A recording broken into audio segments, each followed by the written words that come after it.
Cyrano de Bergerac de Edmond Rostand. Troisième acte, le baiser de Roxane. Une petite place dans l'ancien marais. Vieille maison, perspective de ruelle. À droite, la maison de Roxane et le mur de son jardin que débordent de larges feuillages. Au-dessus de la porte, fenêtre et balcon. Un banc devant le seuil. Du lierre grimpe au mur, du jasmin enguirlande le balcon, frissonne et retombe. Par le banc et les pierres en saillie du mur, on peut facilement grimper au balcon. En face, une ancienne maison de même style, briques et pierre, avec une porte d'entrée. Le heurtoir de cette porte est emmailloté de linge comme un pouce malade. Au lever du rideau, la duègne est assise sur le banc. La fenêtre est grande ouverte sur le balcon de Roxane. Près de la duègne se tient debout Ragueneau, vêtu d'une sorte de livrée. Il termine un récit en s'essuyant les yeux. Fin du tableau, c'est-à-dire fin du petit récit qui décrit le décor. Lecture de la scène première. Les personnages présents sont Ragueneau, la duègne, puis Roxane, Cyrano et 2 pages. Donc Ragueneau termine son récit. Et puis, elle est partie avec un mousquetaire. Seul, ruiné, je me pends. J'avais quitté la terre. Monsieur de Bergerac entre et, me dépendant, me vint à sa cousine offrir comme intendant. La duègne. Mais comment expliquer cette ruine où vous êtes? Ragueneau. Lise aimait les guerriers et j'aimais les poètes. Mars mangeait les gâteaux que laissait Apollon. Alors, vous comprenez que cela ne fut pas long. La duègne. Se levant et appelant vers la fenêtre ouverte. Roxane, êtes-vous prête? On nous attend. La voix de Roxane par la fenêtre. Je passe une menthe.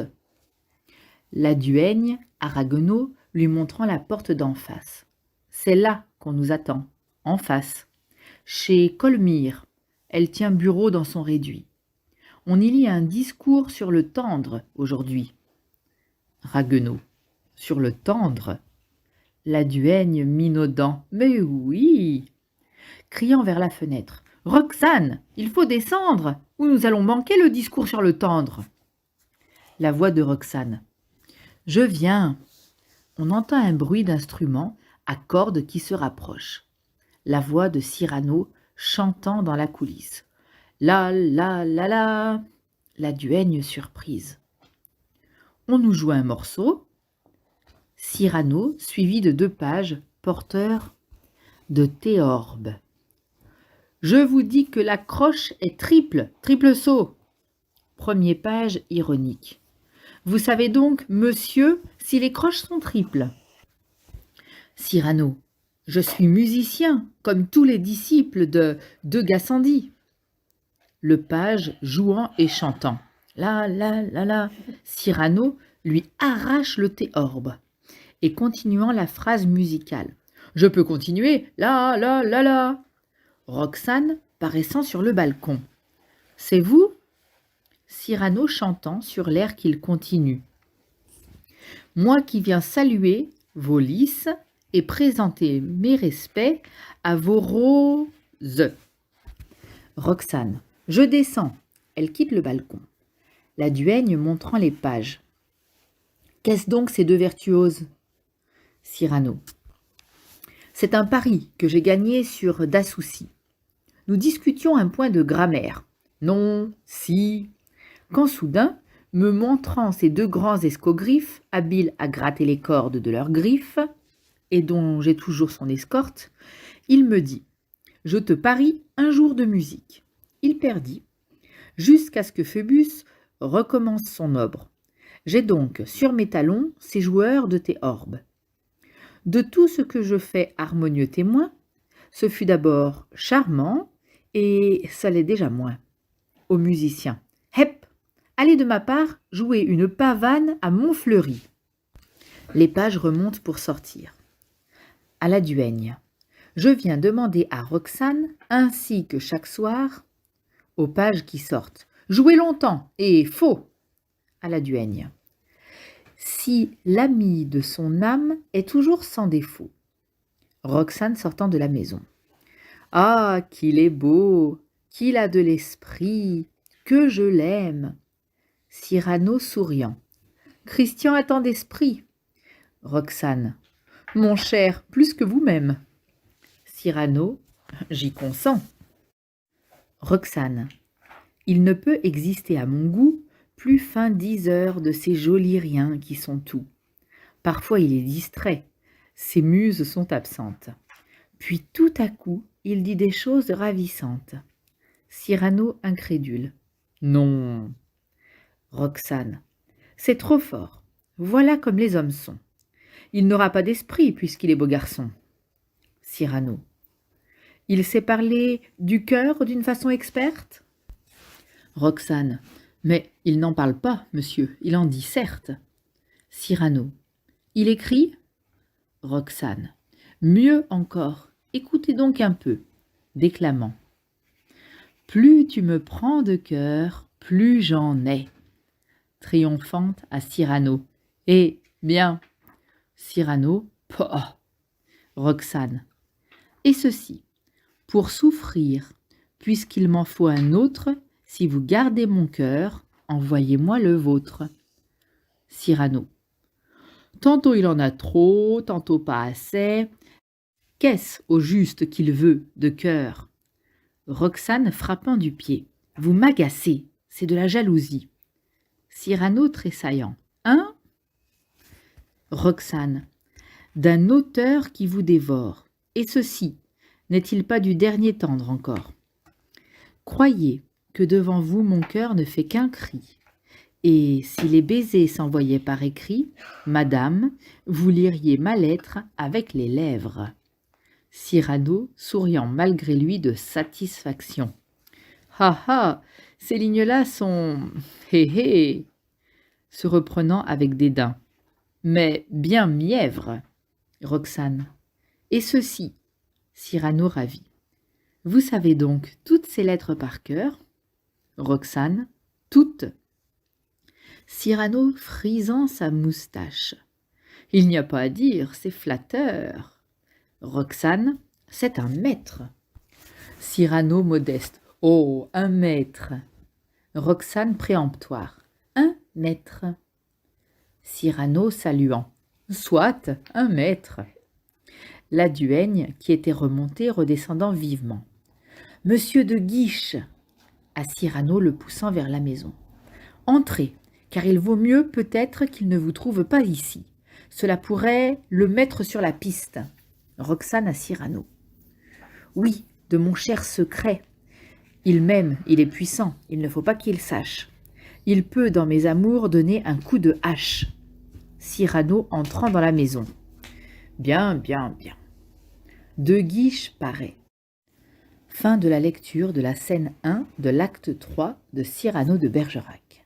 Résumé de l'acte 3 de Cyrano de Bergerac. On démarre avec la scène 1. D'abord, il y a un descriptif du nouveau tableau, c'est-à-dire du nouveau décor dans lequel le troisième acte va se jouer. On n'est plus chez Ragueneau le pâtissier, on est dans une rue où il y a deux maisons, l'une face à l'autre. L'une des deux maisons, c'est la maison de Roxane. Elle est avec une petite porte en bas, un balcon au-dessus de la porte, un banc en pierre à côté et plein de lianes, de feuillage et de végétation le long du mur, ce qui fait qu'on peut monter au balcon. En face, il y a une autre maison dans le même style. Au lever du rideau, on trouve la duègne qui est assise sur le banc, la fenêtre qui est grande ouverte qui donne sur le balcon de Roxane, et il y a Ragueneau qui est debout à côté de la duègne et qui termine de lui raconter une histoire. Donc en fait, cette histoire, c'est que Ragueneau, Lise l'a quittée. Elle est partie avec un mousquetaire. On se rappelle dans l'acte précédent qu'il y avait un mousquetaire qui tournait autour d'elle. Donc lui, il était tellement malheureux qu'il se sentait seul et ruiné, il s'est pendu. Il croyait qu'il était mort, mais Cyrano est arrivé et il l'a dépendu. Et donc Cyrano lui a proposé d'aller travailler comme intendant chez sa cousine, Roxane. La duègne, elle demande quand même « Mais comment ça se fait que vous êtes ruiné ?» Et Ragno lui répond simplement « Lise aimait les guerriers et j'aimais les poètes. Mars mangeait les gâteaux que laissait Apollon. » Alors vous comprenez que cela ne fut pas long. Donc la duègne, elle écoute Ragno, mais en même temps elle appelle Roxane, parce qu'ils sont invités dans la maison d'en face, c'est la maison de Clomire, où il y a un discours sur le tendre. Ça doit être une espèce de rencontre autour de la poésie, et donc la duègne la presse de se dépêcher. Ensuite, il y a Cyrano qui arrive et il est suivi par 2 musiciens. Et apparemment, ils se chamaillent un petit peu sur comment est-ce qu'il faut jouer de la musique comme il faut. Et donc Cyrano arrive devant chez Roxane avec ses musiciens.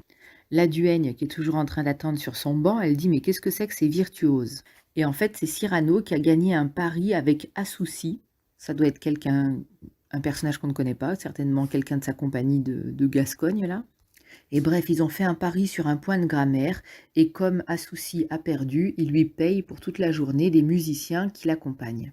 Et il dit à leur sujet « J'ai donc sur mes talents ces joueurs de théorbes, de tout ce que je fais, harmonieux témoin, ce fut d'abord charmant, et ça l'est déjà moins. » Donc en fait, il en a marre, et il les envoie chez Montfleury. On se rappelle qui c'était Montfleury, c'était le comédien au tout premier que Cyrano ne voulait pas laisser jouer parce qu'il disait qu'il jouait mal. Donc il les envoie, il dit surtout jouer longtemps et jouer faux.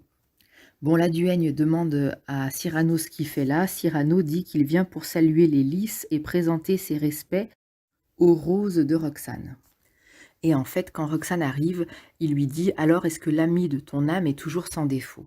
Donc en fait, il vient prendre des nouvelles de sa relation amoureuse avec Christian.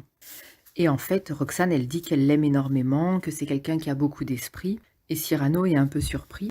Donc elle lui lit quelques extraits de ses lettres. Et évidemment, Cyrano, ça le touche parce qu'en réalité, c'est lui qui écrit les lettres. Elle cite par exemple « Plus tu me prends de cœur, plus j'en ai ». Ou encore « Pour souffrir, puisqu'il m'en faut un autre, si vous gardez mon cœur, envoyez-moi le vôtre ». Roxane dit qu'elle connaît les lettres par cœur et Cyrano trouve que c'est très flatteur. C'est très flatteur en réalité pour lui, puisque c'est lui qui les a écrits et c'est pas Christian. Elle dit à Cyrano « Je pense que vous êtes jaloux ». Alors Cyrano, il s'inquiète un petit peu, mais en fait, elle lui dit « Je crois que vous êtes jaloux de ses talents d'écrivain », parce que Roxane, elle ne sait pas du tout que Cyrano est amoureux d'elle.